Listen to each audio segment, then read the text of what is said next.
and irrigation and aquaculture, where they had oyster beds going all the way up the coast. I mean, they were the masters of agriculture.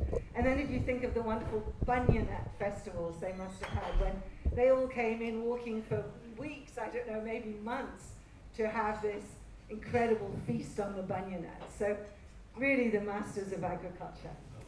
So thank you to them. And thank you that we can all live in this amazing region. And so we have two speakers tonight. One is going to be a bit more global, and one is going to then become more local. So we're covering a large area of things. And so our first speaker tonight is Hilary Bain. And some of you may be familiar with her because she has a full-length movie, quite a long, 2 hours plus, I think, movie, called The Worm is Turning: Ecological Farming, The Real Revolution. And I highly recommend it. It's a wonderful film, full of really fantastic facts and interesting content. And she has some for sale with her, but you may have to actually ask her for them. They're in her bag. So I'll tell you a little bit about Hilary, interesting lady that she is.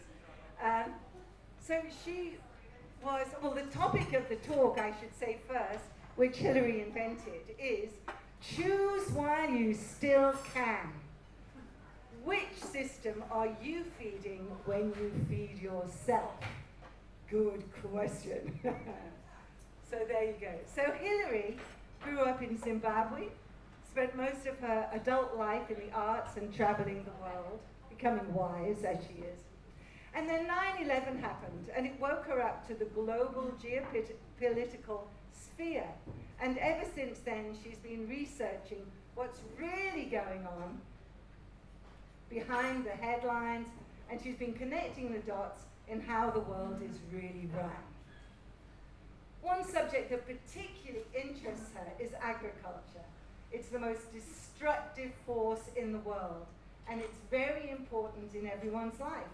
We all need to eat, and eating is an agricultural act. She and her partner produced this full-length documentary, The Worm is Turning, about the history of the current farming system, how it is enabled by government, how toxic and destructive it can be, and how we all can change the world by choosing to support and encourage local, small, regenerative farmers and truly be resilient in the Shire.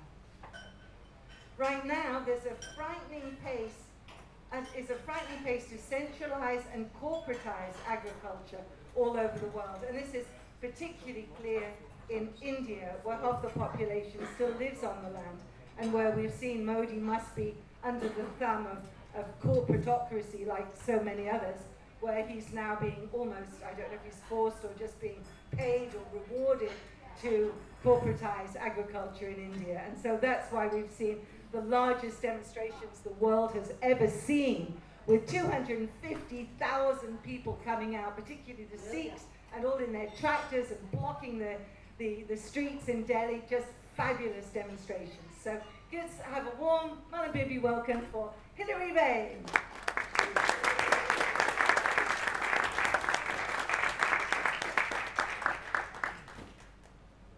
Thanks, everybody. Thanks for that introduction. Okay, let's see. Thanks, everybody, for coming out tonight. I know it's kind of cool and, you know. You need to be a little closer to the A mic. little closer. Can you hear me now? Yeah. Okay. All right, so my topic tonight is choose while you can, and you're going to find out as I go along in my talk as to what that means. And I'm going to talk about the whole global picture of agriculture and why it's very important that we do change the kind of farming that we do, and change the people who, as Vandana Shiva talks about it, as co-producers, meaning that we support the farmers by buying their food, and on a local basis and a regenerative basis. And Andrew Cameron will be talking about that after I'm finished. So, okay. I'm going to just say, I'm sure all of you have heard about the global reset. So, everybody know what that is? Some say it's essentially a complete makeover of society under a technocratic regime working for the 0.0001%, who owns most of the wealth, who wants to track and trace your every move while censoring and silencing anyone who dares not comply. Their ability to do this comes from centralizing everything. So it's a takeover. And since the onset of the COVID pandemic, the rate of centralization, especially in the agricultural, retail, medical, biotech, and financial worlds, has sped up alarmingly.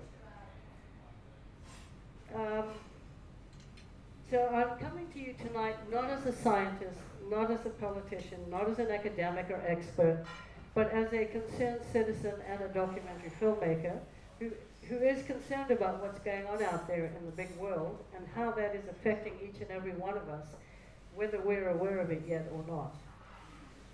So food next to air and water is what allows us to live on this planet.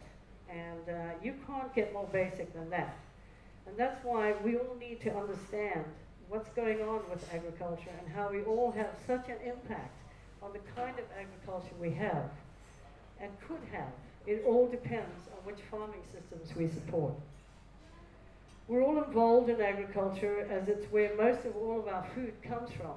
Every single bottle, jar, can, box, tube, plastic container, sack, paper bag, or plastic packet of processed food that one can buy at the supermarket, in addition to the meats, cheeses, dairy, fresh fruits, nuts, grains, seeds, and vegetables, all comes from agriculture. Some people think that if it's fresh produce, then it needs to be organic, but anything processed is somehow okay if it's not organic, like it's been made in a lab or a factory. All right, so industrial agriculture is the most destructive force on the planet today. It's the largest activity on the planet, and we're all involved, as we all need to eat.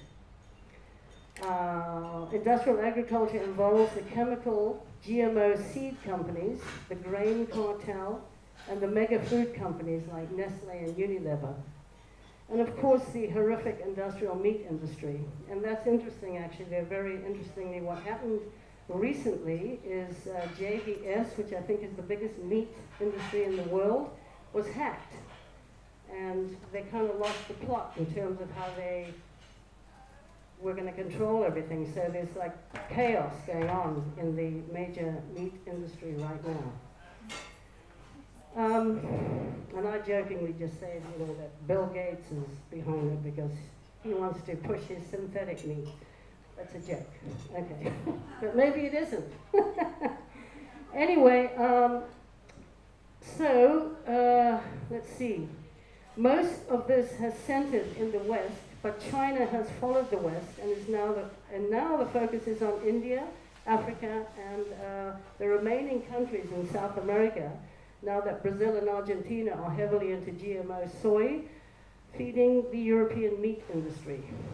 So, as you know, my partner and I made a film about agriculture called The Worm is Turning. And has anybody here tonight seen it? Great. Okay. Fantastic. Okay, so we showed it all over the world. It came out in 2015, but we showed it again in March of this year at the Byron Community Center because we feel like it's more relevant than ever. And so I'm going to show a couple of clips tonight, and we're going to start in India because India actually has 600 million people on the land, and it wasn't 250,000 people that came out, it was 250 million people came out in support of the farmers in India because there's 600 million people on the land in India, so we're talking a colossal amount of people.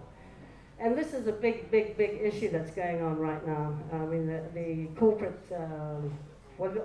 I'll get to it, we'll see. So let's look at the first clip then, Larry.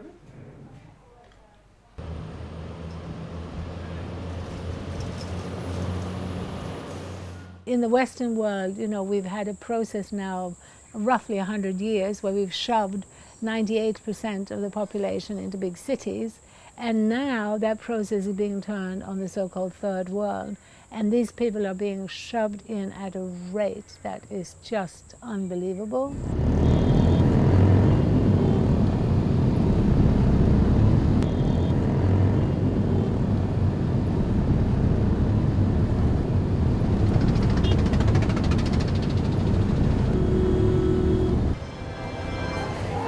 May I have your attention, please? 14257 Kashi Vishwanath Express from Varanasi. They talk about reducing India's farming population to 15%. We are currently about 65%. Outside Delhi, where appropriation of farmers' lands for sprawling cities, Formula One racetracks, superhighways, has killed people in Aligarh, people in Greater Noida. So we see bloodshed in this great Indian land grab. And every time they have justified this, they've talked about the fact that America has only 2%. And that's an efficient society. They don't realize two things. First, that to remove people from the land, you have to replace them with fossil fuels. And that means 10 units of energy slaves are being used for every unit of food produced. Food should be a primary productivity, a positive output. Ecologically, we can use 1 unit of input to produce 2 units of food. That's how you can sustain food system. The second thing, and we did this calculation, how many people are used in the food system today, the industrial food system? From the Walmart's trucks being driven thousands of miles, to aluminium factories where packaging is being manufactured, or pesticide factories. You add it all together, even today 50% people are engaged in the food business, except most of them are doing deadly work, killing species, killing themselves, killing the atmosphere. The idea of 2% is a total myth. It's still 50%, of whom 48 are engaged in the act of continuing the war that should have stopped.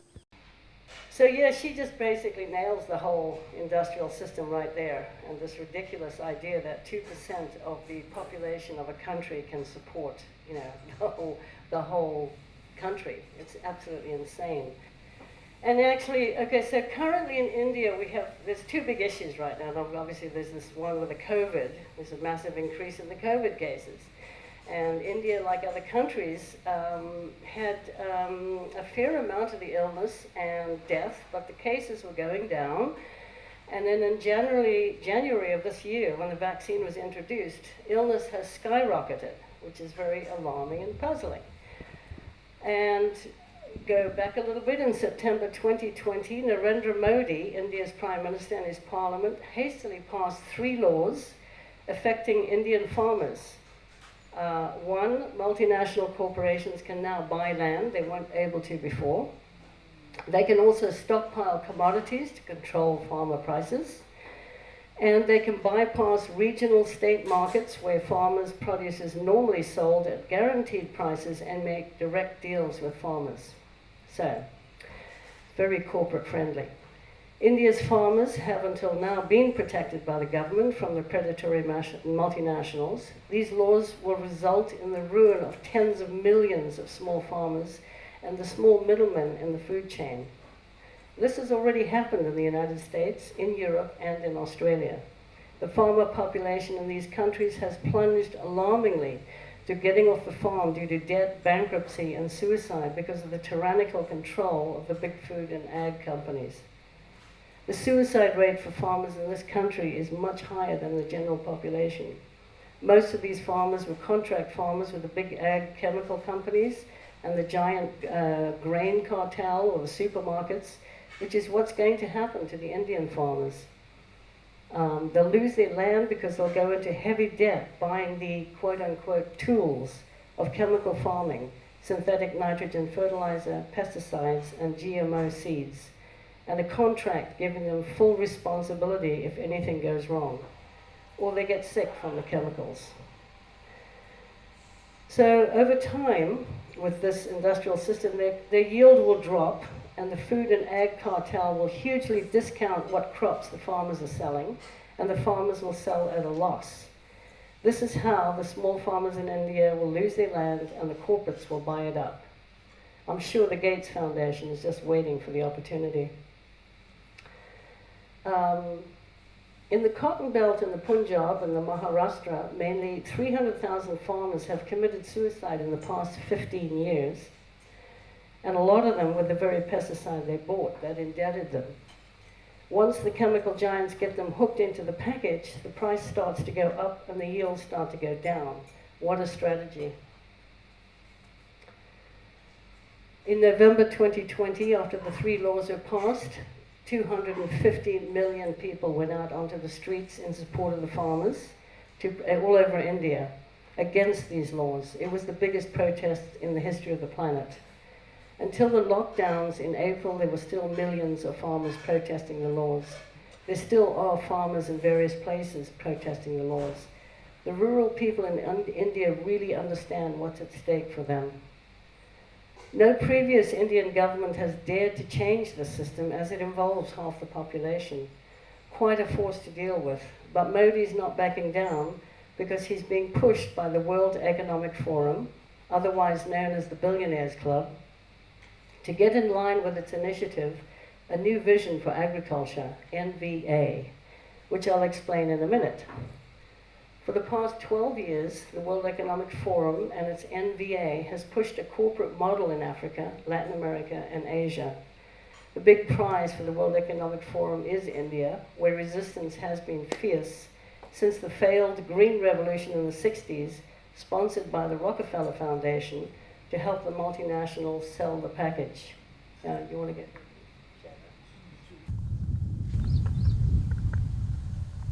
ਪੱਲੀ ਨਹੀਂ ਕੀ ਉਹਨਾਂ ਦਾ ਤਾਂ ਦੂਜਾ ਹੀ ਮਕਸਦ ਹੈ ਨਾ ਵੀ ਕਿਸਾਨੀ ਹੈ ਜਿਹੜੀ ਛੋਟੀ ਇਹ ਪੈਦਾਵਾਰ ਦੇ ਵਿੱਚ ਡਿੱਕਾ ਬਣ ਗਈ ਅੱਜ ਇਹ ਤਰਕਾ ਉਹਨਾਂ ਦਾ ਵੀ ਇਸ ਨੂੰ ਅਸੀਂ ਕੀ ਕਰੀਏ ਵੀ ਫਾਰਮਾਂ ਦੇ ਵਿੱਚ ਖੇਤੀ ਲੈ ਆਈਏ ਤੇ ਇਹਨਾਂ ਤੋਂ ਲਈਏ ਲੇਬਰ ਦੇ ਰੂਪ 'ਚ ਕੰਮ ਜਾਣੀ ਕਹਿਣ ਨੂੰ ਹੈ ਲੇਬਰ ਤਾਂ ਉਹਨਾਂ ਨੂੰ ਲੋੜ ਨਹੀਂ ਪੈਣੀ ਜੋ ਮਸ਼ੀਨ ਦੇ ਹੱਥ 'ਚ ਹੀ ਸਾਰਾ ਕੁਝ ਤੇ ਵੀ ਉਹ ਫਾਰਮਾਂ ਦੇ ਵਿੱਚ ਖੇਤੀ ਆਵੇ ਇਹਨਾਂ ਤੋਂ ਖੇਤੀ ਖੋ ਹੀ ਜਾਵੇ We have been made to believe that if you don't add chemical fertilizers, pesticides, you will not be able to feed the population because your production would be low. Green Revolution began with this premise. Now we realize that this was completely a flawed analysis. It was an assumption because they had to sell their fertilizer, they had to sell their pesticides, and they did it remarkably well, I must accept. They constantly said it's miracle seeds and chemicals that have created tremendous jump in yield. And they talk about 1 billion people being saved from famine. Nonsense. Now, we've also done studies to show that the claim that we produce more food is not true. That's what I really found out in my research on Punjab.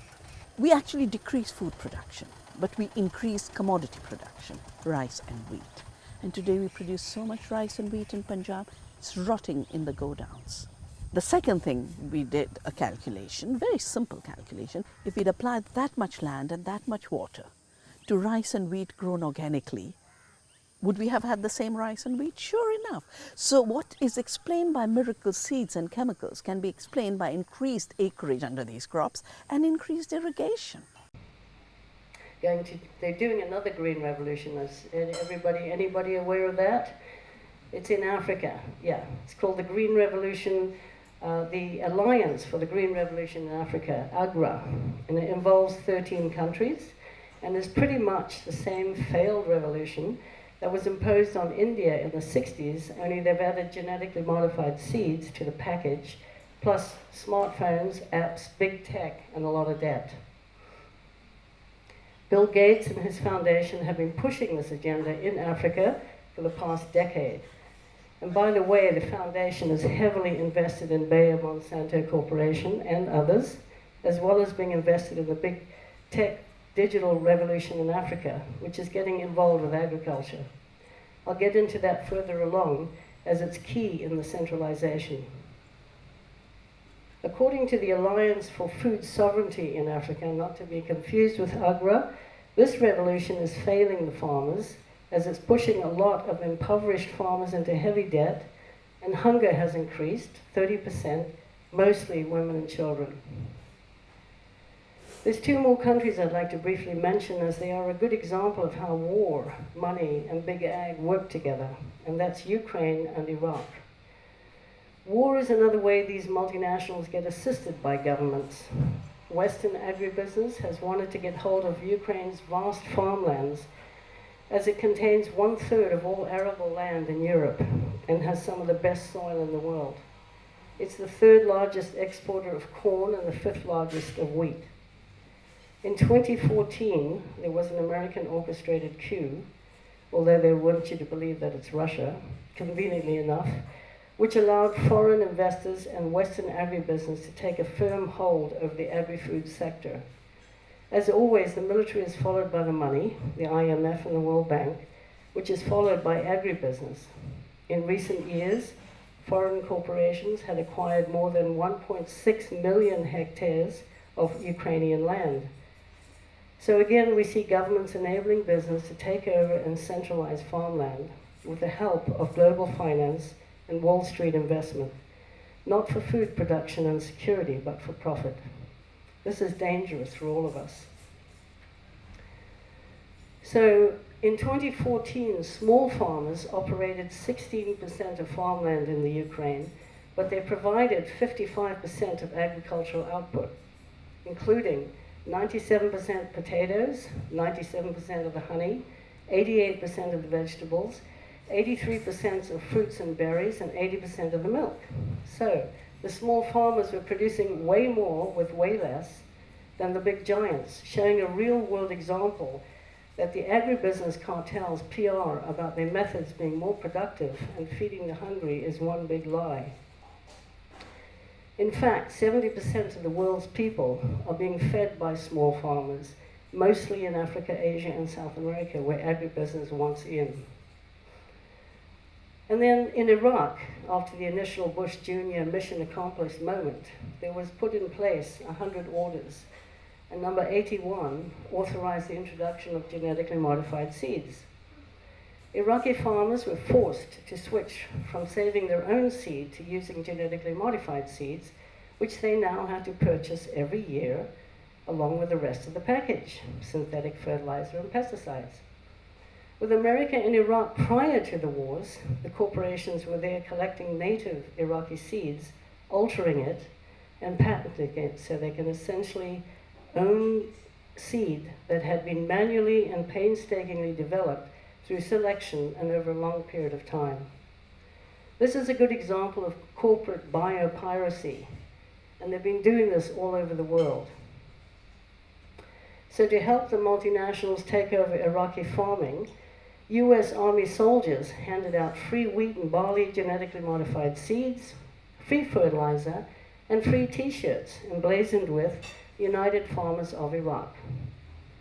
What happened in Iraq was part of an extremely well-funded, politically savvy, militarily connected, corporate-minded gambit to control the world's food supply, and that's our food too. So for Agenda 2030, or the Great Reset, to succeed in transforming the global food and agricultural industries into one big, smooth, centralized, big profits for corporations system, India's farmers must be defeated and pushed off their land, because India's farming system isn't conducive for big corporations to make big profits. India is like the West was 100 years ago, before farmers were pushed into the cities to work in the factories, and fossil fuel derivatives and fossil fuel driven machinery replaced humans in the fields. Much more polluting and expensive and toxic to life, and definitely not sustainable, meaning it can't go on indefinitely. As you saw Helen and Alberg Hodge explain a little while ago, the intent back in the last depression, almost 100 years ago, was to push the small farmers off their land in America and Europe. And they were very successful, so that agribusiness could control farming in America, as well as Europe, Australia, and New Zealand over time, and peddle their toxic soup of chemicals. Now they want to go global with their chemical big tech system. And by the way, the nitrogen fertilizer comes from bomb making, and the pesticides are from the bioweapons labs designed to kill the enemy. So here's clip number 3. Where did all this come from? Where did pesticides come from? Where did chemical fertilizers come from? They came from the war. And after the wars, instead of just giving up the manufacture, entire industries, which are today's most powerful industries, redeployed war chemicals into agriculture. That's why we are eating produce from processes and products that were left over from the war. Pesticides really got introduced in a big way post-World War II. When the military no longer needed its vast stocks of DDT, they turned to farming for them, and they started selling them in huge amounts to farmers, principally in America and then very soon in New Zealand and lots of other countries. And of course also during World War II and World War I, they did a lot of research into poisonous gases for poisoning the enemy troops, mustard gases and things like that. And that's where the organophosphate insecticides came from, because they reasoned that what poisoned people would probably poison insects as well. Somewhere along the line they've forgotten that what poisons insects also poisons people. So there's another clip that I want you to see actually, just to show how tied in we are with the industrial agriculture is with war. Pesticides were sold to people in a number of ways. Initially they were sold as this kind of war on weeds or war on bugs. In fact, that war on weeds terminology is still being used. So that people had this mentality from the war of fighting the enemy, and so the pests became the enemy, nature became the enemy.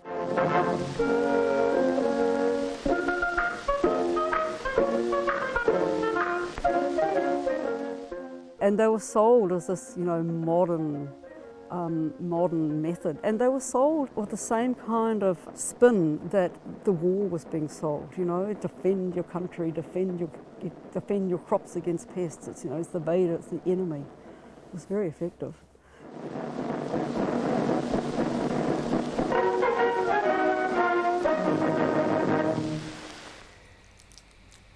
Yeah, so we have the World Economic Forum wanting to get rid of farmers in India because they're hindering their profit making, and this sort of massive centralization they're working on at a rapid clip, particularly since the COVID started coming along.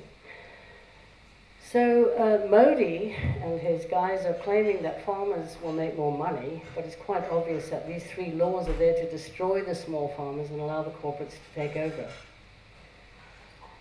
And this is another example to show you how governments work hand in hand with corporations to achieve the aims of corporations, and in this particular case, agriculture. They aim to globally centralize it under the control of very few people. It brings to mind the infamous Henry Kissinger statement, and for those who aren't old enough to remember this war criminal, he was Nixon's Secretary of State in the early 70s, and currently advises governments and corporations with his consultancy at the ripe old age of 97. He was also instrumental, actually, in having the best prime minister this country ever had, Gough Whitlam, fired because he was against the Vietnam War and wanted to get rid of Pine Gap. So his statement from the early 70s was, control food and you control people, control oil and you control countries, control money and you control the world. The globalization of industrial agriculture is allowing the control of the peoples of the world. So to the World Economic Forum, sustainable means centralization, which is control of everything and everyone to sustain them. Their argument is that their huge monoculture, chemical GMO farming systems are more productive and efficient, and they are feeding the starving. And these claims are utterly false and have been shot down numerous times by research at the UN and independent studies from many NGOs and organizations. The very opposite is true. Small, organic, agroecological, regenerative farms have proven to be much more productive, more efficient in not wasting, and way more environmentally friendly, and more nutritious, because there's no toxins, and the soil's healthy. And in the words of the UN Special Rapporteur to the Right to Food, Olivier de Schutter, Our agricultural systems have developed in ways that have increased very significantly the dependency of farming on fossil energy. Because of its dependency on fossil energies is one that is not sustainable in the next 10-15 years as a result of peak oil, peak gas. We shall have no choice but to redirect our agricultural development. Food production is increasingly concentrated in a limited number of regions, is putting the world at risk. If there's a climate shock, the world markets begin to panic. The larger farms, which are less productive per hectare, are more competitive on the markets. They can dump cheap food on the markets, use mechanization, replace men and women with tractors. If we leave it to the market forces, and that's the key point, the large farms will gradually crowd out all other forms of production, but that is not the best way to use the meager resources we have at our disposal. Instead, if we had food production much more deconcentrated, if all countries had invested in producing food for themselves, we would be in a much safer world. We need today to decentralize food production. We need to reinvest in local food production. All the studies converge to show that small farms are highly productive. They use the land, the water at their disposal in the most efficient way possible. Okay, he's no longer the rapporteur, but he was when we made the film. So in September of this year, 2021, there's going to be a UN Food Summit. The United Nations Secretary General, Antonio Guterres, announced in 2019 that the aim of the UN Summit is to maximize the benefits of a quote-unquote food systems approach consistent with the United Nations 2030 Sustainable Development Goals. This is why Modi quickly passed the laws to be ready for this summit. The summit pushes, quote-unquote, precision farming, which is GPS, big data, robotics, and GMO as solutions. More machinery, even less people. One wonders what's going to become of all the people around the world who are losing their income and their livelihoods. A big part of the centralization comes from the partnering of the big ag corporations with the big tech. Bain and Monsanto, for example, have partnered with Amazon Web Services, the world's largest cloud service platform. Microsoft is pushing for access to the farmers, all in the name of improving agriculture. Technology, if used to really improve farmers' crops, could be a good thing.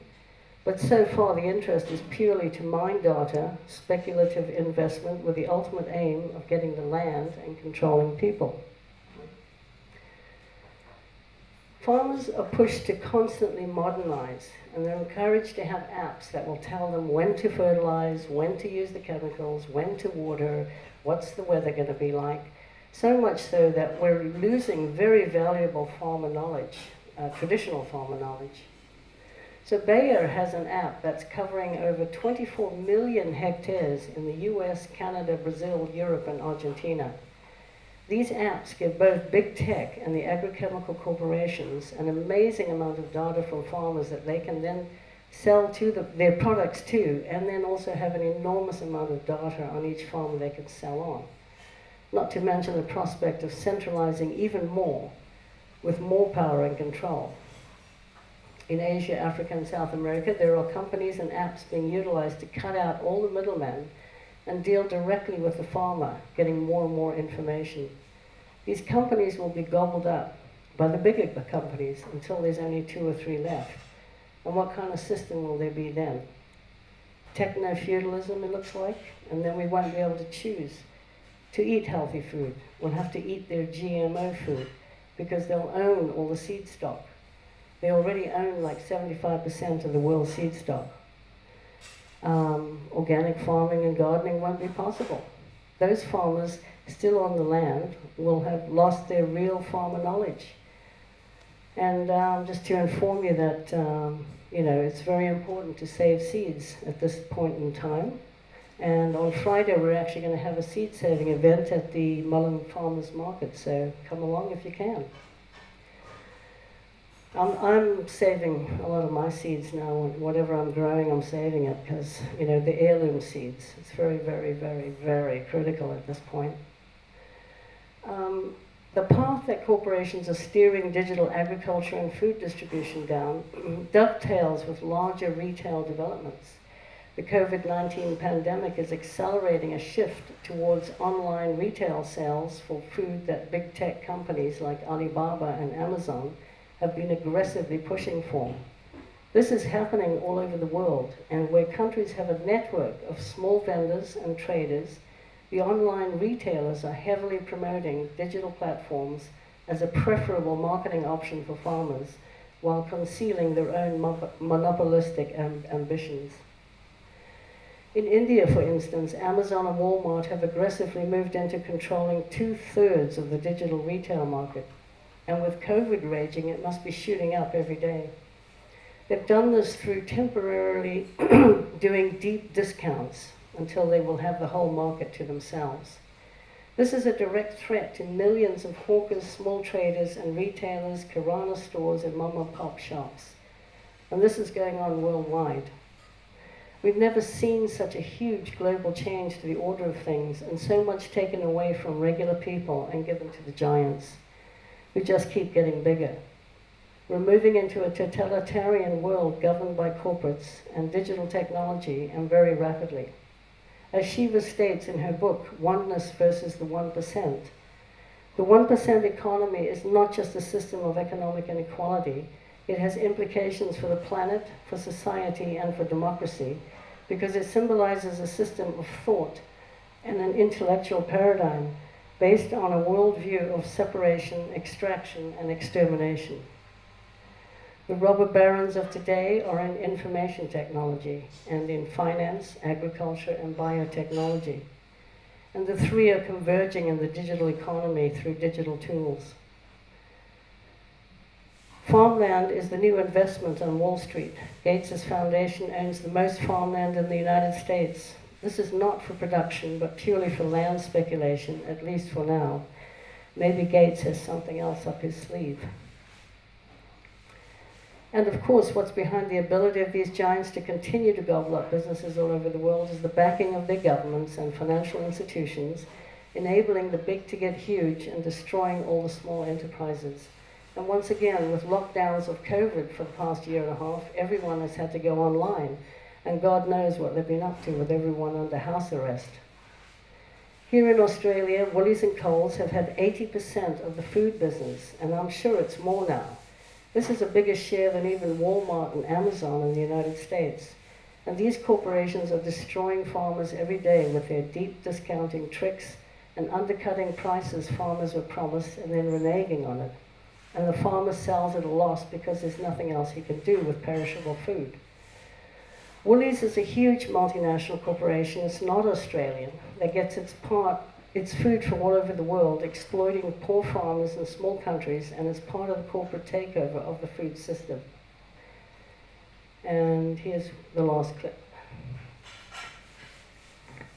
Whenever anyone says organic food is too expensive, I say the only reason high cost production appears cheap in the supermarket is for two exploitative reasons. The first is that the poor farmer has been pushed into debt, is constantly selling under distress to the same companies that got him into debt, the Cargills and the Conagras and the Monsantos. And the second reason is the huge subsidies. $400 billion is what global agribusiness is able to collect for industrial chemical farming. $400 billion to organic would make organic cheap. So the artificial cheapness is what we need to be questioning, rather than saying organic is too expensive. A lot of people roll their eyes and go, oh, organic is too expensive. But she's right, she was right. So for instance, just to give an example, actually the real cost of a McDonald's hamburger is $200 if you were to put in all the externalities involved in making that burger.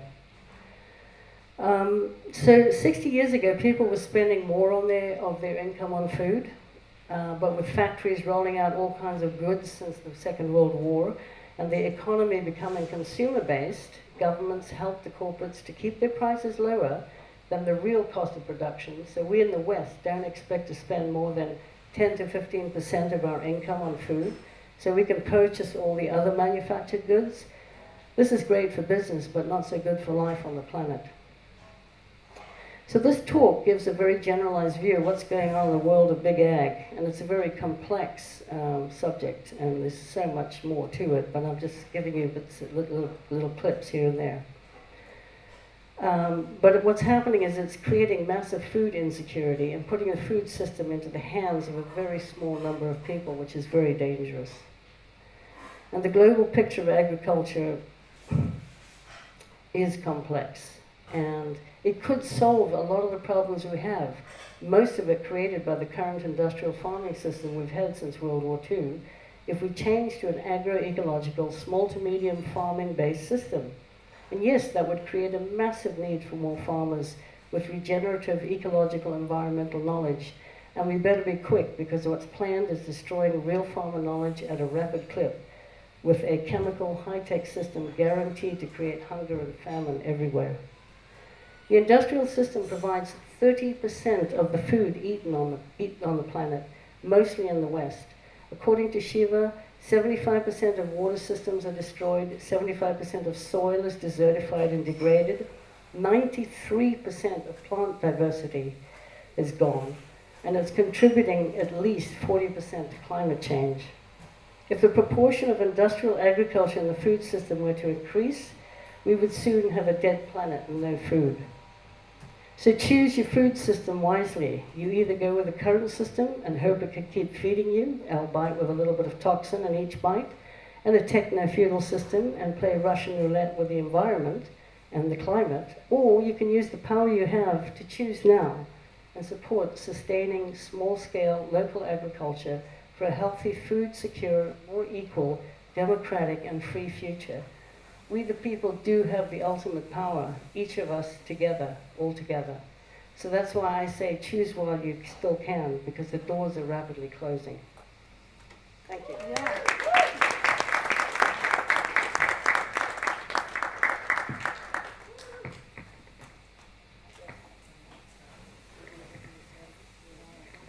Well, thank you, Hilary. That's quite a devastating talk. It's like, whoa, gosh, that's drastic. I really tried to look for jokes and comedic relief, but there wasn't many. There wasn't any. No, fair enough. I think it's really important that we all are fully aware of what is really going on. And so when we are just deciding whether we're going to buy that cheap version in Woolies, so can I ask, is Coles better than Woolies then? Not really. Okay. IGA? They mistreat their employees. I don't know if Woolies, I don't know if Coles is a it is a corporation. I don't know if it's Australian or multinational. I don't know that. But I do know Woolies is not an Australian company. I think it's American, actually. Yeah, or British maybe. But anyway, so, oh gosh. Anyway, anything we can do to support. There's so many beautiful local manufacturers coming up with new invented goods, foods that we find in IGA and Santos. So obviously we really have to do everything we can to go with them. So thank you, Hilary. I thought it was an amazing talk. Very powerful. Yeah. So now we are going to become more local, and our next speaker is Andrew Cameron, and he has been made Byron Shire Council's Agricultural Extension Officer in a bid to revitalise and support the primary production sector in the Shire. Agricultural sales have decreased by millions of dollars just in the last 10 years in Byron Shire. And so it's a greater decline than any other industry in this region. So Andrew has been an active member of the local farming community for the past 8 years and has set up and run a number of small-scale regenerative farms thereby seeing firsthand the challenges facing the Shire's agricultural industry. He's connecting with farmers and with landholders to help them with utilising the land in the healthiest and most productive way possible, whilst making their enterprises more sustainable, efficient and profitable. And I believe, Andrew, that you are available to actually go and visit people's land and give suggestions. And so, just in case he doesn't say his email at the end, it's ancameron@byron.newsouthwales.gov.au. So let's have a warm welcome for Andrew Cameron. Thank you very much. I think there's a quick video that we're going to play just to give you an idea of.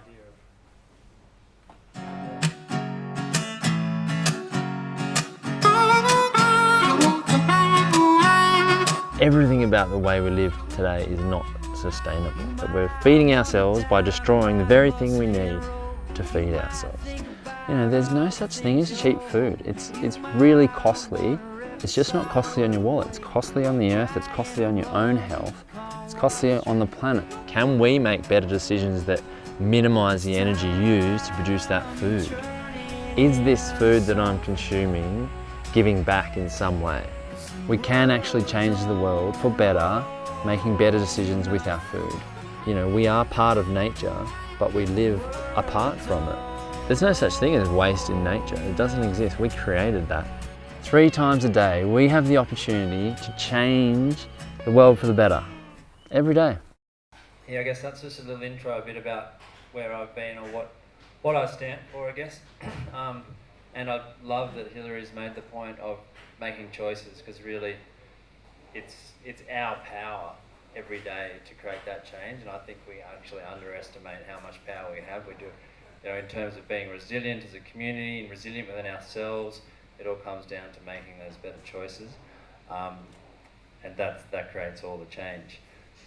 So yeah, I guess one of my big choices, you know, growing up in the city, looking at the food system, I actually worked in advertising. Didn't have a farming background at all. But, you know, wore a suit and marched like an ant, like everyone else, up the buildings. But yeah, that wasn't.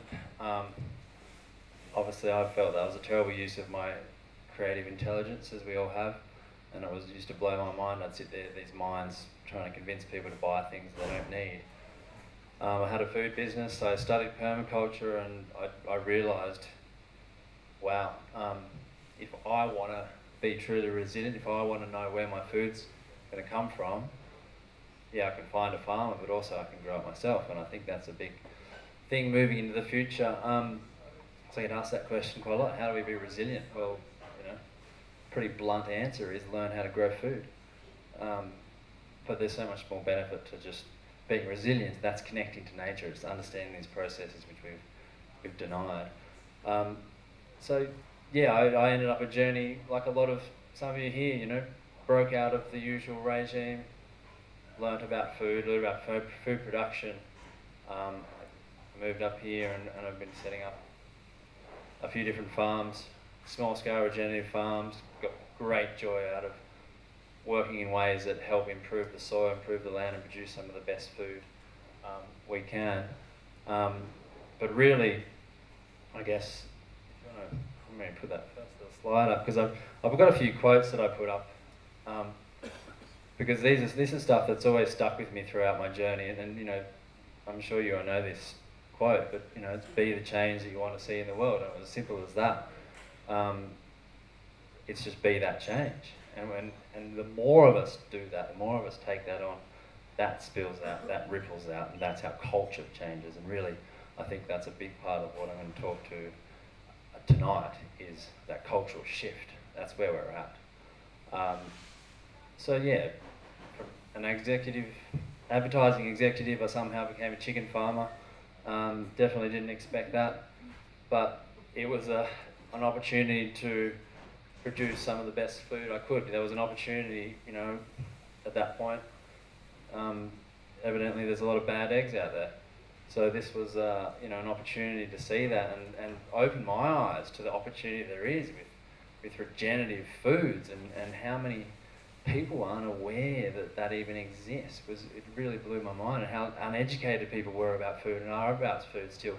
And obviously I'm preaching the choir a bit here. We live in a blessed community where we're very advanced when it comes to knowing about food and how it's produced, I think. And people, we as a society, we as a community have an amazing ripple effect, I think, outwards to a lot of other communities. So, yeah, a bit of farming, working in the community, feeding the community, I guess, is a way of putting it. And this, thankfully, Byron Shire Council recognised the fact that agriculture is pretty important. As we heard, agriculture is on a steep decline here in the Shire. It's close to around $6 or $7 million over the last 8 years. That's important to recognise, and I think it's really great that the council's recognising this and realising there's an important role in agriculture, especially within regenerative agriculture. The fact that my role isn't just about increasing agricultural production, it's about doing it in the most sustainable way possible. Regenerative agriculture is quite easily our greatest solution to fixing a lot of problems. That's been a great passion of mine. I'm very fortunate and I feel very lucky that I'm able to pass on what knowledge I can to new farmers, existing farmers, landholders, or I prefer to say custodians, that we can pass on this regenerative mindset, this regenerative way of looking after land. So what does an agricultural extension officer mean? It basically, I am one-on-one support for our local farmers in the community. They can call in, Andrew, I need you to come out, can you have a look at this? I've just bought land, what do I do? I've got weeds everywhere, what do I do? There's some interesting perceived problems, I think, from a lot of new landholders especially. But more important, it's that one-on-one support for farmers. It's linking our farmers and landholders into other farmers and landholders that are farming similar things. I've been creating little agricultural hubs. I've got a great group of graziers that are in my Oakham that all live within 2 minutes of each other. Half of them hadn't spoken to each other before, but now we're regularly getting them together, going for walks in the paddock. Let's talk about that grass, let's talk about these legumes, what ways are you doing your fences, and it's a great opportunity to share knowledge and get intimate with other farmers. So that's building that network. The Byron Farmers Network, which I'm building, which is a database of landholders and farmers, custodians that can connect in. There's so many events and workshops and great opportunities that, as a farmer, I had no idea that there was local land services, DPI, TAFE at Wollongbar, Southern Cross University, with various services, rural financial services. It really did amaze me that there's so many things out there that never reaches the farmer because they're too busy to even look at these things. You're too busy doing the work. So a big part of my role is to understand the services out there and push them out. That's what the extension is, to extend these services out to our farmers and our landholders, which is of great benefit to a lot of them.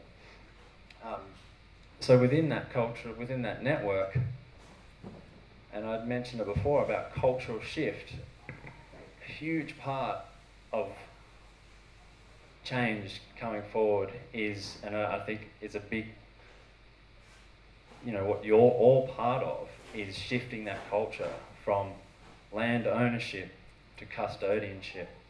I had a great conversation just today with Rob Appo, who's an agricultural officer at the council, as confronting that can be with Aboriginal people being a non-Aboriginal, this idea that we own land.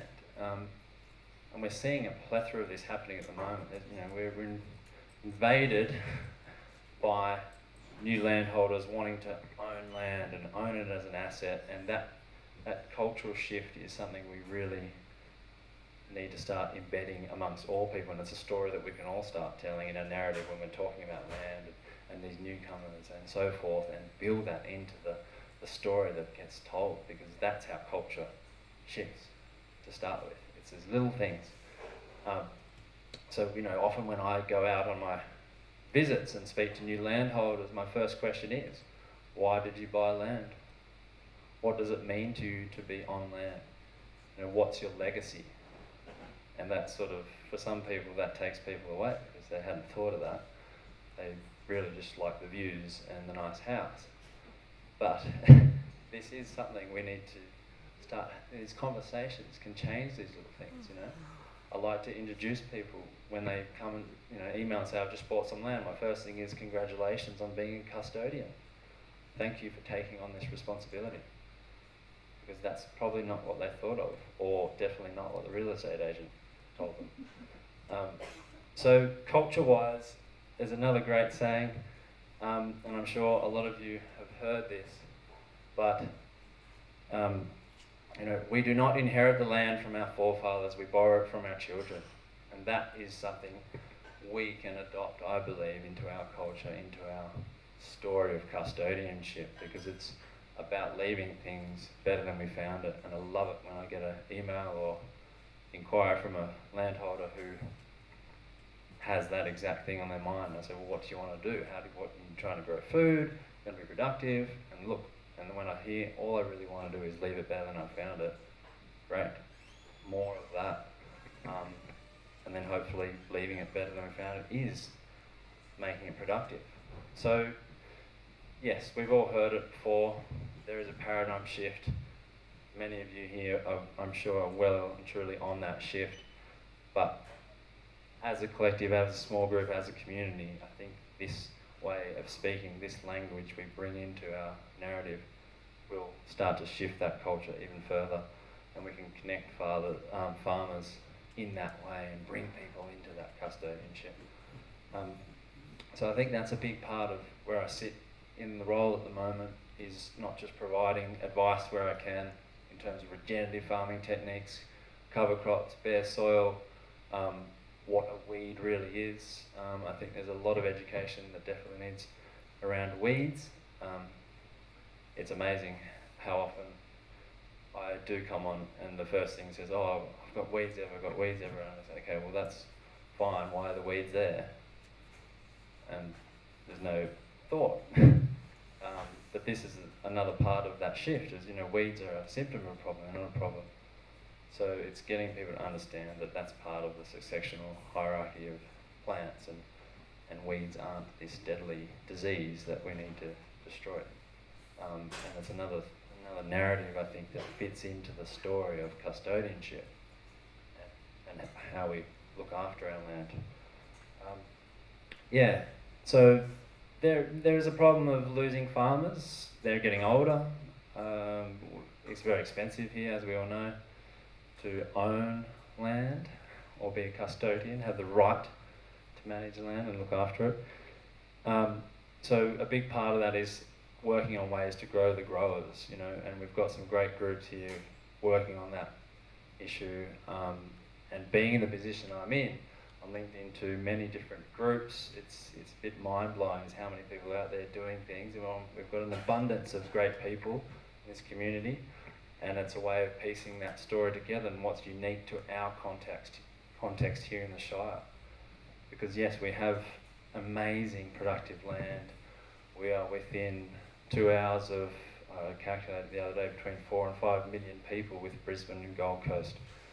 We do have a lot of wealth coming in here, but part of that custodianship I'm trying to build, and what I want to put to more landholders is, yes, let's work out how to put people on your land and make it productive. The amount of farms I go to and people say that, yes, I'd love to have a farmer here, that'd be great, blah, blah, blah. That's good, whereabouts are they going to live? So, I don't know. It's okay, well, first thing is, a farmer can't really afford rent in this Shire on a farmer's wage. So let's talk about accommodation. Are you willing to put accommodation on? We do have an ability to build rural dwellings in this Shire, which has been completely overlooked. In the last 12 years, 4 rural dwelling applications have gone through, which is amazing, because, and I speak to real estate agents and various farmers, and they say, no, it can't be done. I said, no, it can be done, actually. It's just been overlooked. So this is another piece of the puzzle, is, okay, yes, we do have land. There's plenty of people with land that have that intention to make it productive. We need to find a way to house them. We need to find ways of funding that infrastructure, supporting access to market. And there's enough people and groups in this community, I think, to make all that happen. So that's a project that's sort of developing, where it's just crucial, really. So it's another piece of the puzzle in terms of getting back that production. And I see this area as such, and there's so many opportunities here, and it does come from the creative minds, the wealth, the type of land we have to facilitate and incubate great farmers. And I've been fortunate enough myself to farm here for 7, 8 years, and I haven't owned land. There are those opportunities out there, and a big part of my role is to help facilitate where I can to make that happen. I think thank you so much, Hilary, for your great speech and all the information. It's always amazed me, the documentary you put together and how that paints the picture so well, although be it quite daunting. I do think it's very easy to get overwhelmed with the big picture. You know, it's easy to get overwhelmed and drawn into that. And I do, from even as a kid, I remember so clearly the think global, act local slogan or whatever it was, and how easy every day we have that opportunity to just bring it back into our local community and make those changes, those choices every day that are local and affect positively the whole global situation. What's good, I think, about where we're going from here, solutions really are abundant. You know, we're not sitting here scratching our heads thinking we don't know what to do. We actually do know what to do. We know we need to connect into nature. We know we need to focus on local food systems. We know we can grow food as much as we can. We know to support our local farmers as much as humanly possible and make those best choices we can every single day. So I don't feel so overwhelmed actually now that I've been in this for a while and understood, you know, because when I was in the city, I had no idea how, you know, holy crap, what are we going to do? There's tons of solutions. Obviously it's not easy to put them into place, but they're all there. So I think that's very positive. It's very fortunate. And moving into that, obviously I'm a huge advocate of supporting our farmers and realising that food needs to become the forefront of our whole society, our whole culture. You know, it wasn't long ago, I think, that agrarians ruled the earth, and I think that will happen again, and I hope to God it'll be in my lifetime, and I'm actually very positive it will be. I'm very positive it will be in the next 10 to 15 years, that the agrarian will be the most valued, most important member of our society, because they don't just feed people. When they're doing it regeneratively, when using practices in tune with nature, they're looking after the earth. So a big part of our cultural shift now is to honour that. I mean, aside from being a mother, that's probably the most important job you can do on this planet right now, is to look after the earth and feed people. And another great one of my little quotes, once in your life you need a doctor, I'm sure you've heard this, a lawyer, a policeman, a preacher, but every day, 3 times a day, you need a farmer. And this is an old saying, but it's more relevant now than it probably ever will be, because it is the most important thing, and we need to prioritise the way we consume, the way we spend our money, in a way that supports the people that grow food and look after the earth. And regenerative agriculture that's emerging now, which was just a very small movement, you know, not that long ago. I think when I first started farming, it was barely a term, really. I mean, now it's becoming a mainstream thing, and this isn't just a movement in Byron Bay or Australia. It's a global movement that's starting with great small groups of people in communities just like this. And our society will thrive when food is the centre point of our culture. It'll thrive again when our relationship with food and nature is healed, is harnessed. We've lost that relationship. So that connection is coming back.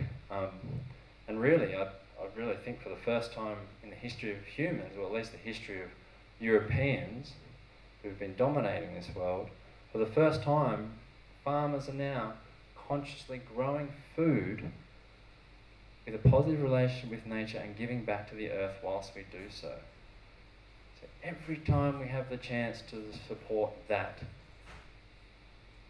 let's make that a priority. Let's focus on how do we support those people doing that. And you know, as a local community, we have that opportunity so well presented in front of us with 4 farmers markets. We've got some amazing growers here tonight who are doing this thing, and us, the consumers, drive that. You know, us with dollars that's spent on buying things drive that every single day. And it's a growing movement. You know, regenerative agriculture is just the simplest way of solving a whole bunch of solutions. We're working with Mother Nature and working with the soils, looking at the patterns of nature. You know, the simplest way I've always described it is we're producing food whilst giving back to nature. You know, we are thinking of the future. We're not taking. You know, modern agriculture, industrial agriculture, has been a take mentality, and regenerative agriculture is simply just giving back. You know, as it says in that little video, is this food I'm consuming giving back in some way? Every time you make a choice for food, you can ask that. You can ask the farmer at the farmers markets. And really, that needs to become a focal point.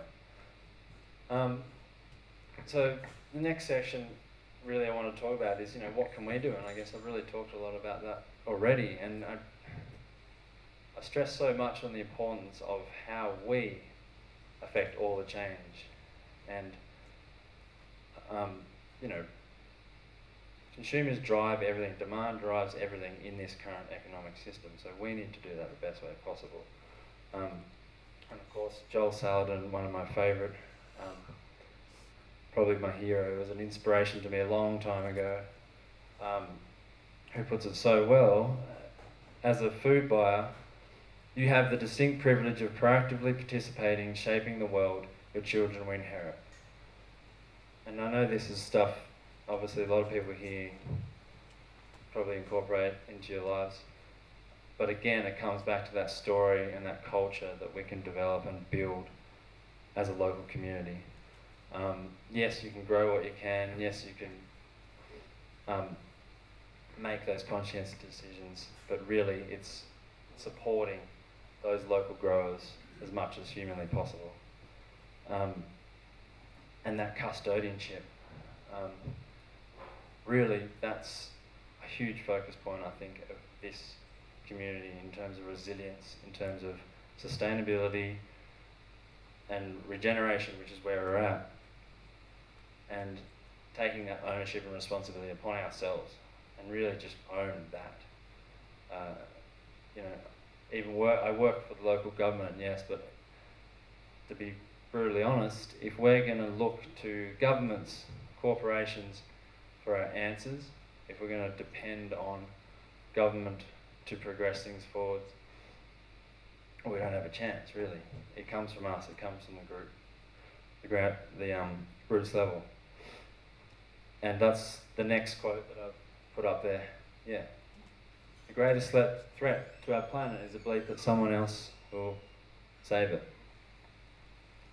And I feel like a lot of you know this.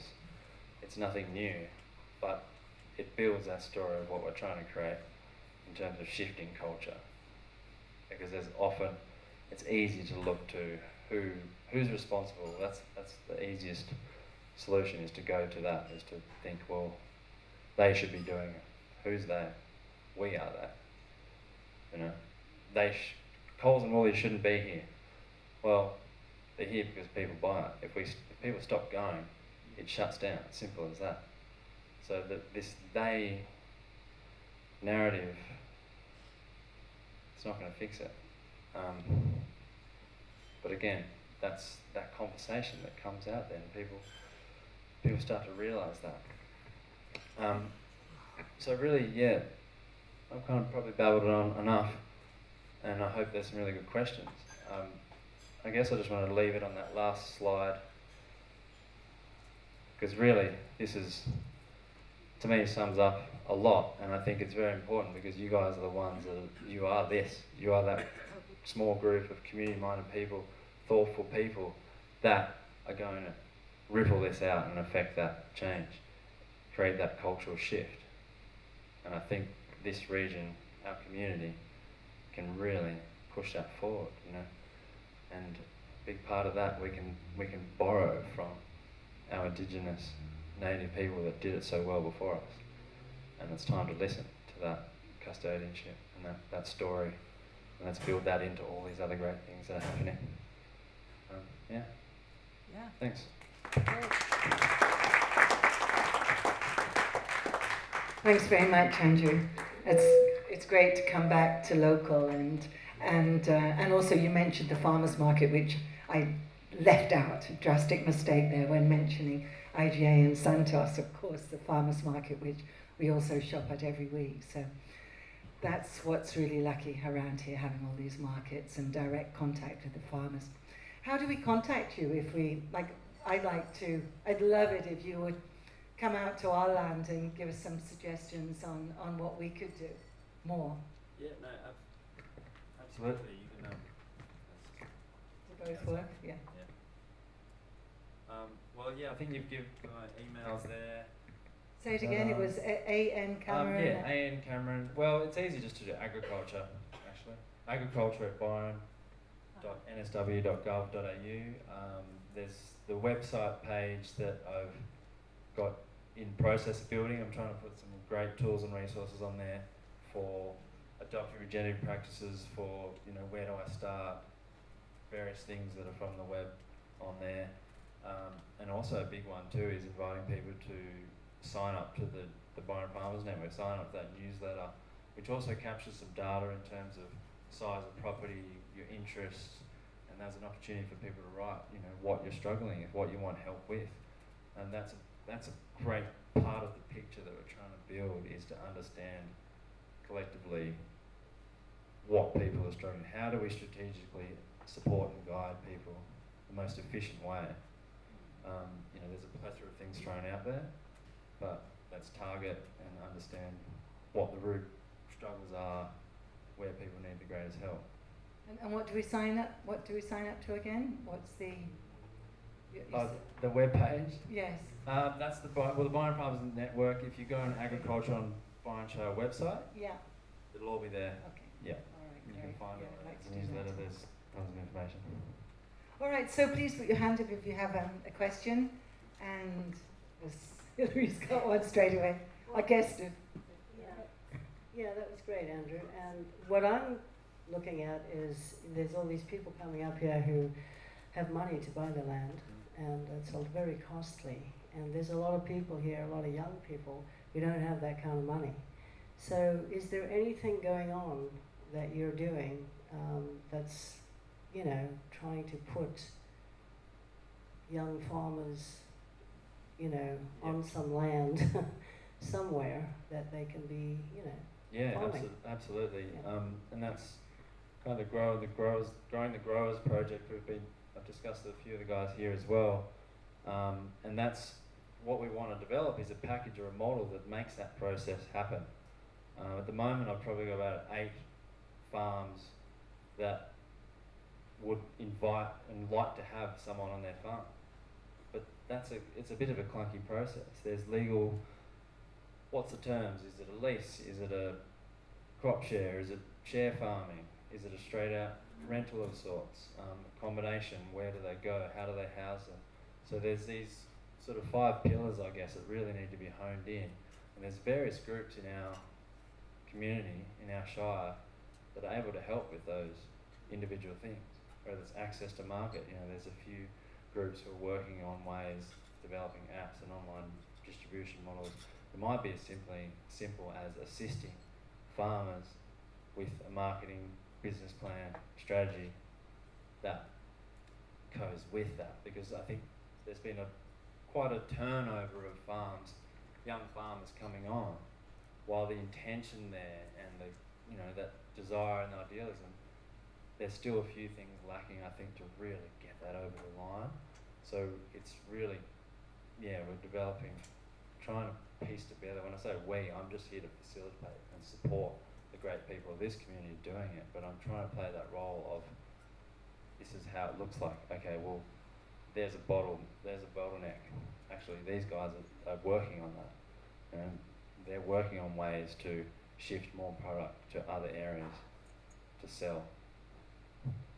It's training, support and facilities. You know, there's sourdough, there's Build, Grow, Run, there's financial rural services, there's mentors. You know, the council, we're trying to work on a mentor program as part of the project to mentor young farmers, or find the best way to mentor in terms of what they need to build that.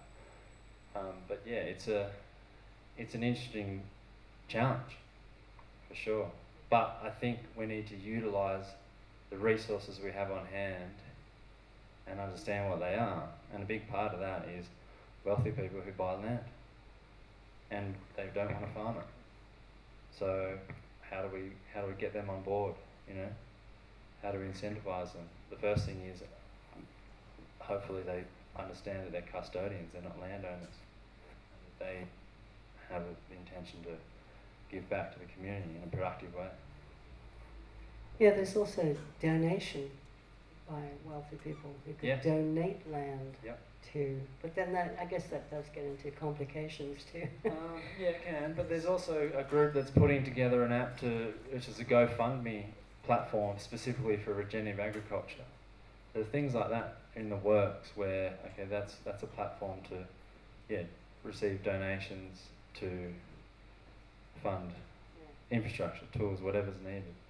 I mean, you know, it'd be great if anyone who came here had a tax or a levy that says, okay, sure, you bought a $10 million property, what's going back to agriculture? You know, but that's policy stuff. Another question, anyone?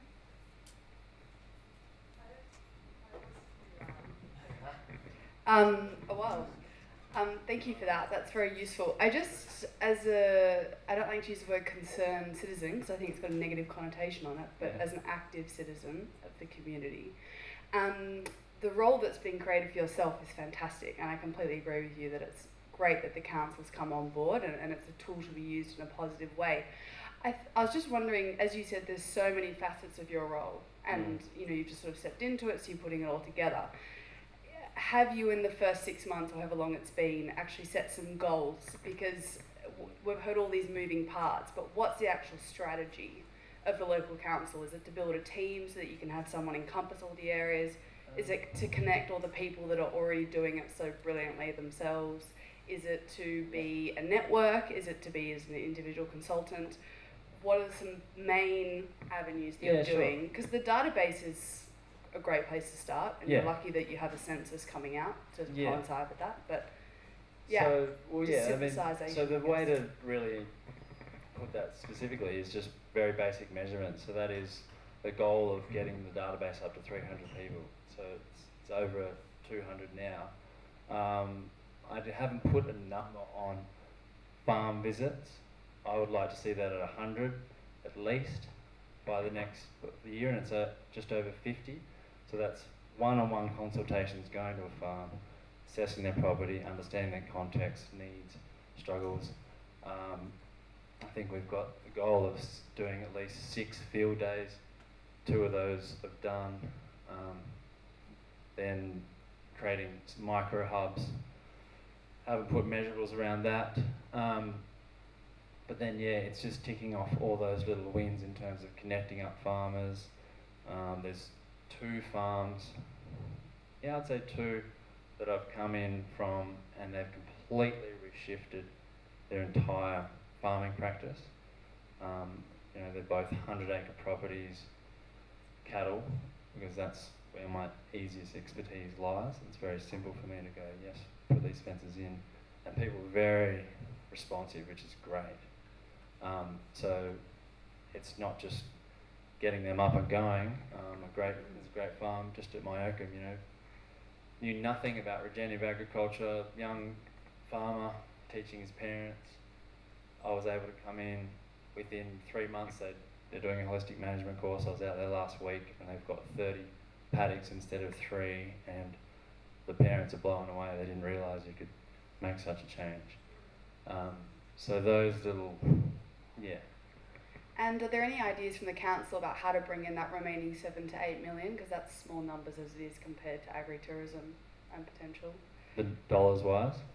Well, just in terms of market value, access to market, you've got those great figures of how many people you have within reach for local suppliers. Any sort of mechanisms around how to get them out there and advertised and profitable, even though it seems to be negative. Oh, the words. farmers? Yeah. Well, we can't do all the work for them. I'm here really just to facilitate. You know, that's, you know, increasing production is not an easy thing, right?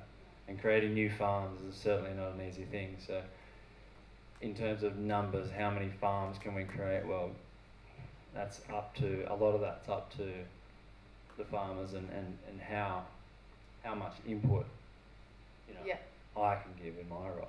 Yeah. You know, it's a big one. I mean, some of the councillors have thrown out a figure to increase it by, what did they say, 25 million by 2025. In profit for farmers? Well, sorry, that's production, $25 million and by 2025, and I have no idea how that's justified. There's no realistic metrics there. The first thing is to stop losing some of the farms that could potentially be lost. But really it's about finding those opportunities that are out there for our context. The 2 farms I mentioned, you know, cattle is an easy, wouldn't say easy, I think it's the best way to affect the biggest piece of land. 88% of our agricultural land is actually grazing land, and that works out to 50% of the entire Shire as a whole is grazing land. So I look at that and think, well, how much production can happen on that? How much carbon can be sequestered on that 50%? You know, you get the best bang for your buck in terms of applying regenerative agriculture to that huge amount of land. It can change very quickly. So they're the sorts of things we need to look at, as well as obviously other crops, lemon myrtle, coffee, pecans. There's some great opportunities, I think, for crops that don't require heavy synthetic chemical inputs. And coffee's one that's been gone by the wayside hugely in our Shire, unfortunately. And what a great crop to grow. Everybody drinks it. I don't see one cafe, maybe there's one, I don't know actually, who sells locally grown coffee in their coffee. You know, and these are the opportunities to acknowledge and showcase to the people that are looking to increase production. Because generally, yes, I want to increase production. Yes, I'd love to have farming on my farm. I don't really want to do it. I want it to be organic. So these are all part of that picture that need to be put together. It's a giant jigsaw puzzle. 2 questions. One are there a couple of suitable crops for along the riverbanks in Byron Shire? I wouldn't put crops in there. I think the best thing to do is fence it off and make it a riparian zone and put it back to revegetation, really. I think part of land management, part of the way we plan is to really identify the key areas, what should be production in terms of food and what should be back to what it was. You know, steep gullies, riverbanks, round dams, you know, let's not erode those areas and fence them off and put them back to native re-veg. I mean, it's great when I see farms that have committed 10 to 15% of their place to go back to revegetation, and which is huge. I mean, I think the Shire's at, well, I can't quote actually, but I know is it reforest now? One of the replant Byron are trying to increase the entire native re-veg by 3% or something in the next 10 years. So when a farmer does 15%, that's great. But obviously we still need to eat. So. And then you said that there's a way that's been overlooked where it would be possible to have more residential little homes for young people who'd like to help you farm your land. Yeah, yeah. Can you say more about that? Yeah, so there's a rural dwelling, there's an opportunity to put rural dwellings on farms. That rural dwelling has to be specifically for a land farm manager or for someone producing food on that land. And when I say it's been overlooked, yeah, no one's done it. The few cases that have been through, unfortunately, they were not legitimate, but if you are a legitimate farmer wanting to see production on your land, it's an additional dwelling, so it doesn't take your second dwelling status. So part of what we want to package to people and wealthy landholders is say, yes, but you know, build a house, set it up. And I've got a farm in Federal who are trying to find a builder. It's pretty busy at the moment, but they've committed to doing that, and the council said, great, we want to support this. And does the land need to be a minimum size to qualify for that? No, it just has to be productive. And I mean, the market gardeners here will tell you that you need at least an acre to be a productive operation. Yes. Yeah. So that would probably be the minimum in terms of size, but it's really just about production and producing enough so that the farmer can live there. Andrew, I have a question for you, mate. Yeah. On that one. No, I don't need it. Andrew. You need it for recording. Oh, for recording, okay. So I'm curious about that one, Andrew, because, you know, accommodation's been a big one for years, you know. Yeah. And so how onerous is that, you know, to get that happening, and how big can the dwelling be and all that sort of jazz? Well, it can be as big as small as you like. It's just a dwelling. So the guys out of Federal, they want to do a 3-bedroom house. Yep. I mean, obviously, building a house for a rural dweller's cottage is going to be different to a Airbnb or whatever. So it can be done cheaply. So they're stoked to do that because. What about tiny homes, that type of setup? Could you know, dorms? Yeah, well, yeah, as long, I mean, I think whatever needs a DA can go under rural dwelling. So if it's a permanent fixture, obviously it needs a DA. Yep. Tiny homes, I don't know where they sit in terms of requiring DAs and that sort of thing. You'd probably just be able to get away with it. I know. I'm not sure if I should say that. No, well, that's what I'm getting at. But, I mean, the thing is that we need short-term solutions to the issue. We don't need ones that are going to take 5 or 10 years to do, and we don't need solutions that are going to cost hundreds of thousands of dollars in DAs. Yeah. What we really need is you know, landholders that are good-hearted souls that actually want to help the current situation. Yeah. And we don't want to make it too invasive, you know, or for the landowner. Like, if it's going to cost him $250,000 to do this, then he's going to walk away from it. Maybe, but there's people spend stupid amounts of money up here. That's nothing for a lot of people. You know, that's the thing. They'd probably rather build that than spend $1 million on something that's not really going to give that much back to the community. Yeah. But I think, you know, yes, we need short-term fixes, but we need both long-term and short-term. We don't want to plan for a short-term, we want to plan for a long-term. We want to plan for a long, resilient future. So let's just say, as an example, we had you know, 4 or 5 landholders that actually owned lots of land. You know, they were you know, 30 acres plus, and they said, yeah, look, we want to donate this land to help you guys out and all the rest of it.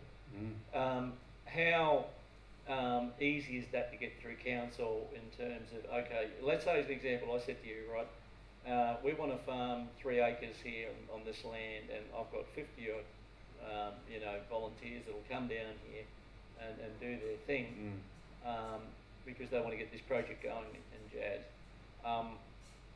Where does the council stand in terms of will they get out of the road, basically? For sure. And even more so, actually, assist.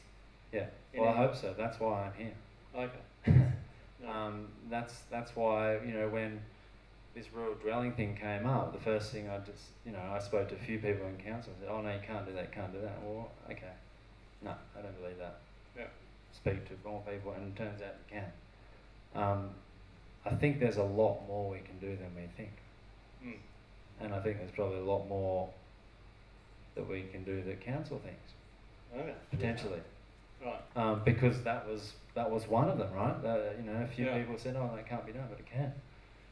And the council is very supportive. They're behind agriculture. Mm.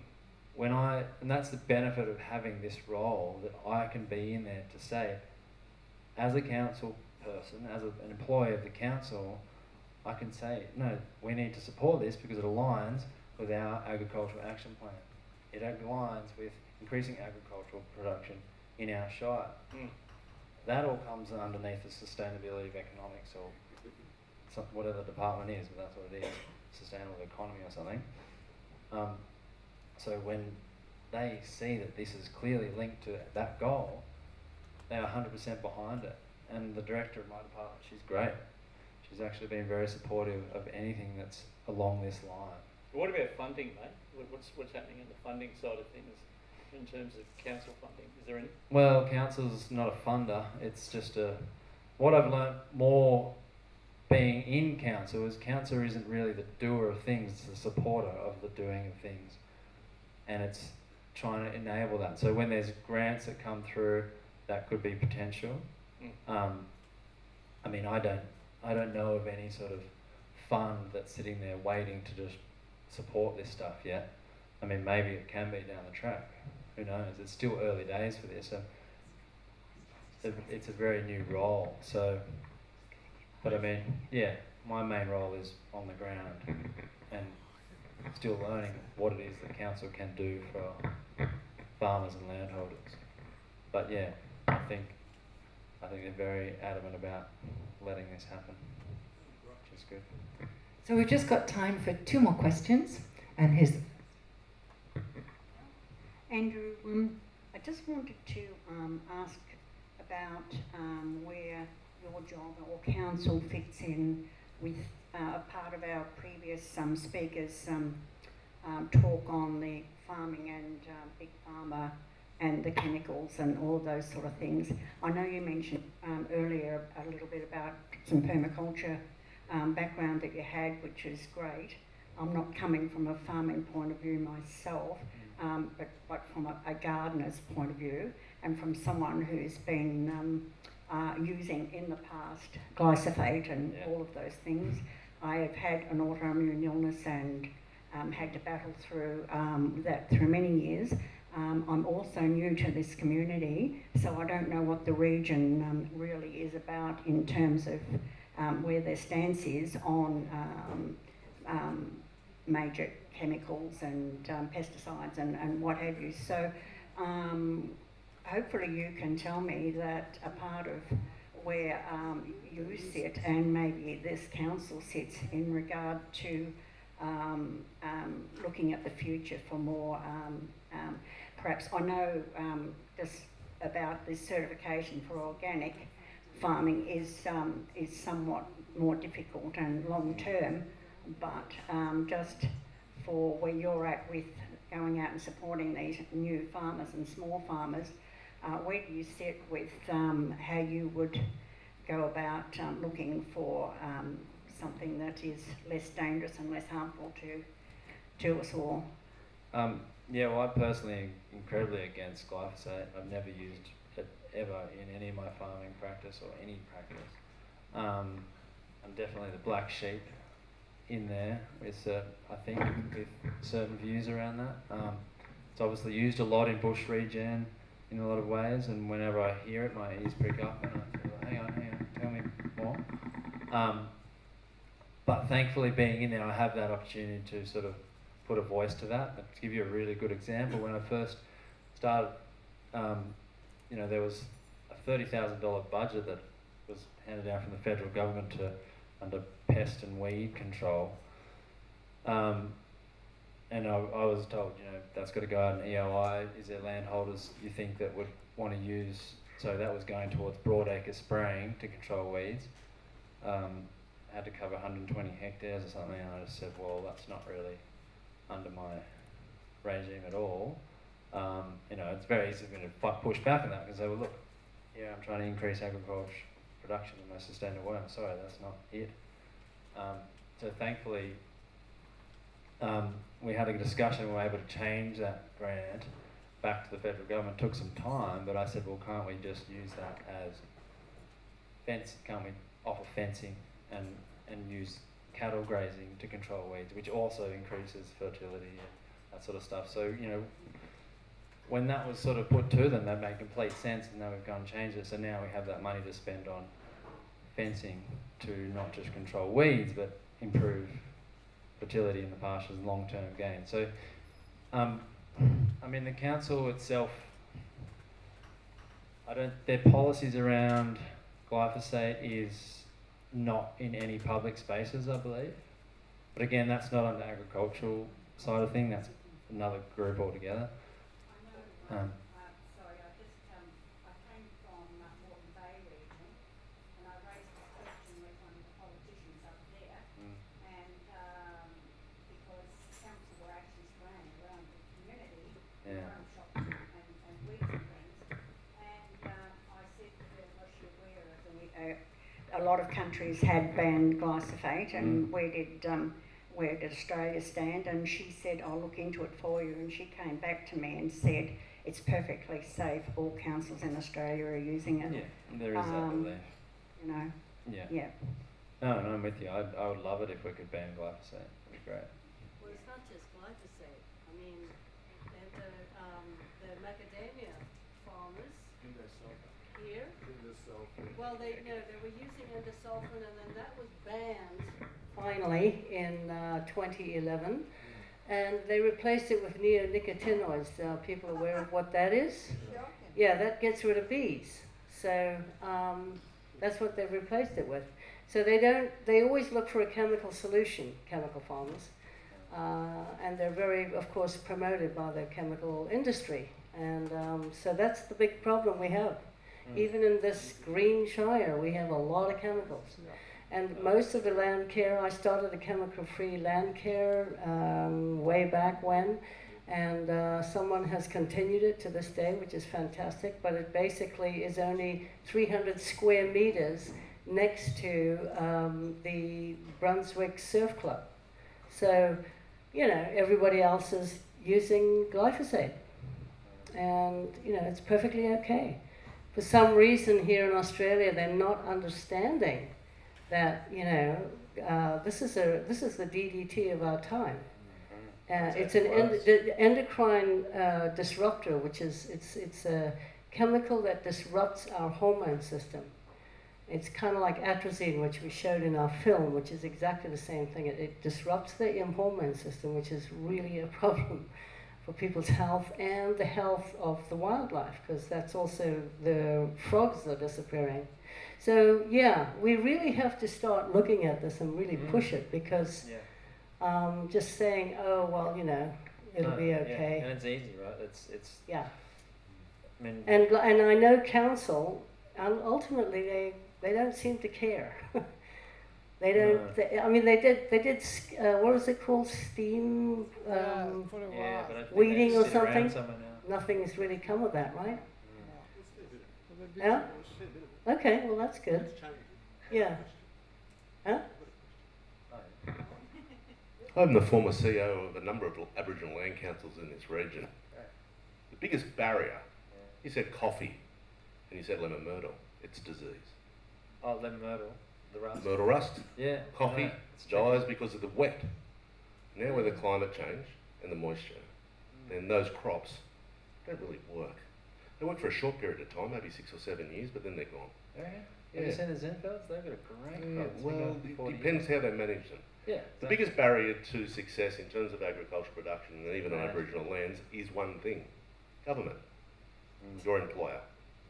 And changing the LEP and lobbying for deregulation of expansive things like social housing on agricultural lands, impossible.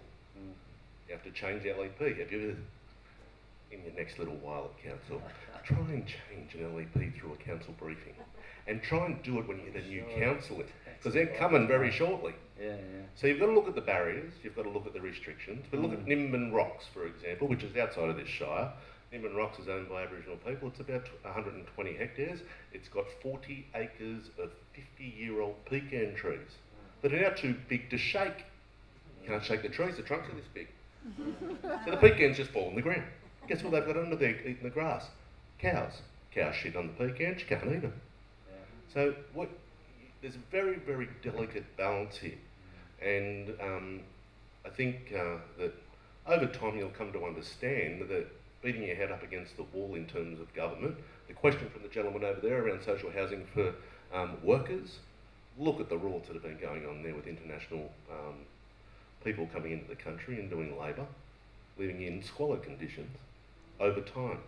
So when the costs start to, it's all right when the people start to get a kick off, and they say, okay, we're going to make a bit of money here, but then squeeze comes down the track, and you get disease and you get climate-related issues on land, such as erosion, such as more rain or more drought, and weed infestation. That's management as well, right? Well, I don't know. Those things to be avoided with management.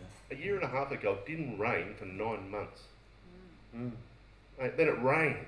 I swear, my lawn turned into dandelions. I was thinking, hang on a minute, let's make some dandelion tea. Because I didn't have any lawn. And I got 2 acres of lawn. Not really. Anyhow, nonetheless. So I think that you really have to get into how do you change one part of the LEP? Yes. One part. Yeah. And I tell you how long it takes? Forever. That's why it brings me back to my original point. Don't rely on governments to save you. Don't rely on that. But you have to change them. And you have to change the system because when I think the governments, when maybe. you build a dwelling, they come and bulldoze it. Well, they won't if it's touch with the deal. Okay. They are, they're power mongers. I think we have to get you a new job rather than bartender. You've got a bit of talent there. Hey, I'm a bartender because I can't do that. So let's finish it there. That was very, very interesting to come back now and come locally. And I think there was some excellent advice in there, which I personally will be following.